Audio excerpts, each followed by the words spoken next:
Hey, what's up, everybody? This is Charles Sebanson, and welcome you guys to another episode of the DREAMERSPRO show, where we cover everything from sports, hot topics, classic debates, entertainment, and we give you guys a fresh perspective on things and how we see them. And today we got just an absolutely insane show in store for you guys. Before we get into it, please make sure you like the video and subscribe to the channel. Now, yesterday was a night in sports to forget.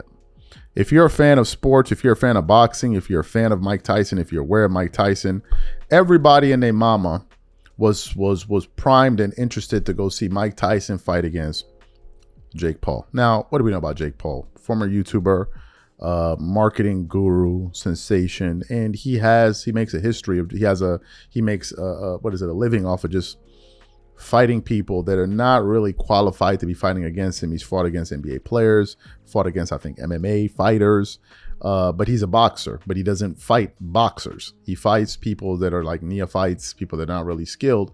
And the biggest knock has been on him, like, okay, bro, fight somebody in your age that can actually box. Then we're going to find out if you can box. But nevertheless, that didn't stop him from luring Mike Tyson over to him to create this event, this Netflix event, where they fought on Netflix. Now, I'm already subscribed to Netflix anyway. I'm sure like a lot of people. So I didn't have to sign up to go see this fight. It was already there, right? So I watch different shows on there anyway. So since I'm already signed up, and I'm sure like a lot of people, you just watch it. So there's nobody signed up. But then there are a lot of people out there that I'm sure that probably ordinarily wouldn't watch Netflix, but paid to go sign up to watch this particular fight. And it was a live event. It was the first time I've ever seen anything like that before, to be honest with you. I remember like logging in and clicking on, you click play, like, wow, this thing is live. Even when you close the window and come back, it will keep it where it was. So I tuned in. They were like, oh, the fight is going to start at 2 a.m. my time. So I'm like, okay. Then I tune in. It's like, no, the fight is going to start in like 2.5 hours. I'm like, oh my God. Oh my God. So I had to wait. So I was watching other stuff, coming back and blah, blah, blah, blah. So the fight kicked off, right? And Mike Tyson comes out. And Mike Tyson looked like he was in a daze. When he was walking out of the tunnel, he was just like, he looked like his mind was somewhere else. I don't know if that's what I'm used to, but the Mike Tyson I remember usually comes out with an entourage, probably playing some DMX or something like that. He was playing Jigga yesterday. So he gets into the ring, and I'm like, okay, this is it. This is it. And there's all of this anticipation. I think Roy Jones is there calling the fight. Rosie Perez. Why Rosie Perez was calling that fight? Only them and God knows. And then they're there, and then the fight starts in the first round with all of this anticipation. And then after like the first 60 seconds, you're like, oh, wait a minute. This ain't gonna go the way we thought. By the end of the first round, Roy Jones kept on saying, I'm looking at Mike's legs. I'm looking at Mike's legs, and I'm worried for his legs. From the second round onward, it was just like all of us was sitting here just like holding our breaths, like, please don't let him knock out Mike Tyson. Like this would just be so bad. Like the entire arena was quiet, and I think they had over 70,000 viewers. But that's not really what's making the headlines, right? And I'll get to the end of the fight later. Is the viewing experience from customers watching the fight. And Netflix took a nosedive, and they are getting roasted everywhere for the poor service in terms of putting on this fight. And a lot of people are complaining. But before we get into these reports, today's video is brought to you by our sponsor, PrizePicks. PrizePicks is America's #1 daily fantasy sports app with over 5 million active members. PrizePicks makes it easy to get real money action on sports and players you love. Pick more or less on 2 or more players in any sport to win up to 100 times your entry fee. For example, here's a possible winning player projection lineup. Tyreek Hill for more than 90 receiving yards and Dak Prescott for more than 263 passing yards. Josh Allen for less than 240 passing yards and CB Lamb for more than 96 receiving yards. And if you're like me and you want to play safe, you will love the new features PrizePicks invented. Flex Plays. Flex Pays are the safest way to play PrizePicks. You can still make a profit or win some money back even if a couple of your picks don't hit. On top of this, PrizePicks puts their members first, so all withdrawals are fast, safe, and secure. When my picks hit, I can get my money in as quick as 15 minutes. So download the PrizePicks app today and use code CLNS to get $50 instantly when you play $5. That's code CLNS on PrizePicks to get $50 instantly when you play $5. You don't even need to win to receive the $50 bonus. It's guaranteed. And remember, whenever you support this sponsor, you're supporting this channel. Thank you. So I got a few articles here that I'm going to get into here. Let's read from Awful Announcing. It says Netflix stops buffering long enough to show Mike Tyson's bare butt. Boxing fans weren't sure what they would see when they tuned into Netflix Friday night for the much anticipated fight between Mike Tyson and Jake Paul. Of all the possibilities, Tyson's bare butt was probably not on the list.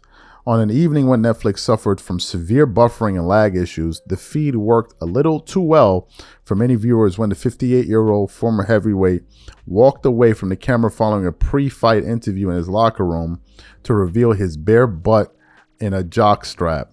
The camera person realized all too late they were capturing and tried to avert the gaze, but Netflix certainly didn't seem to mind, offering up a cheeky social media post promoting the moment.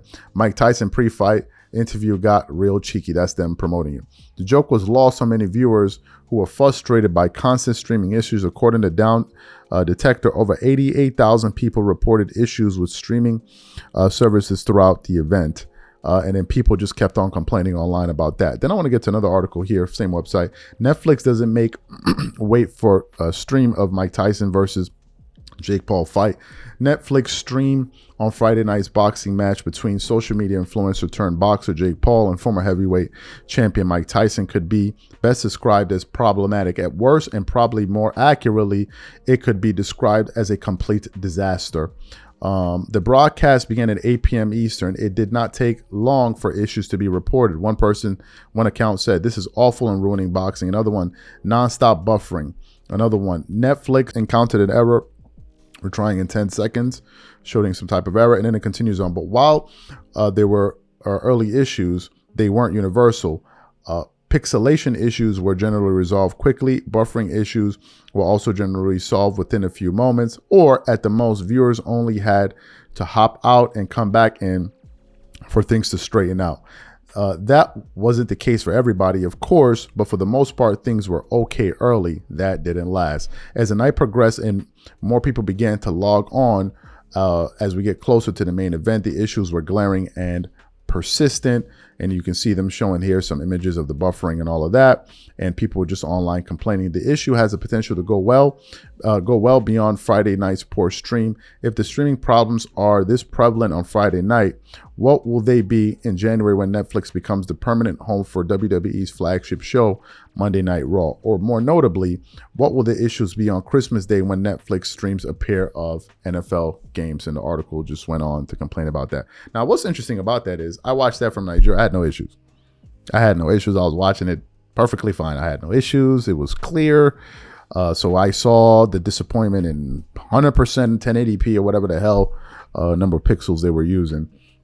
Let's get back to the fight though. Look, towards round 6 and 7 and 8, I thought that Jake Paul was going to knock out Tyson. You could see that he was trying to put up a fight, but he was also pulling his punches. And I think that was the right thing, because it was already a disaster, the event. And if Mike Tyson had gotten knocked out at the end of it, it would have been pretty bad.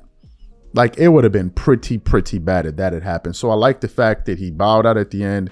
He showed him respect. I thought that was very classy. I heard one of the commentators saying that when Jake Paul's father found out that he was going to be fighting Mike Tyson, he burst into tears. I think you could all clearly see that Jake Paul was a fan of Mike Tyson, and actually in awe. He couldn't believe that he's actually fighting Mike Tyson. I mean, it's a surreal moment, even though Tyson was old, it was slow, his reflexes weren't there. You could see that Jake Paul was still keeping his distance, and Roy Jones was pointing out, because if you get close to him, Mike Tyson would knock your block off. So he was still dangerous at the age of 58. My overall thoughts, I think it was a debacle. Obviously, they walked away earning a lot of money. Some of the articles I've read this morning, I'm hearing that Jake Paul made $40 million. Mike Tyson made $25 million. There are other reports. Yeah, exactly. Tyson earned $20 million. Jake Paul earned about $40 million. So they made a lot of money from it. Did boxing come out better? Did the sport of boxing benefit from this? Well, I don't think it did, but maybe there's some people out there that actually follow boxing that thought that this was something great.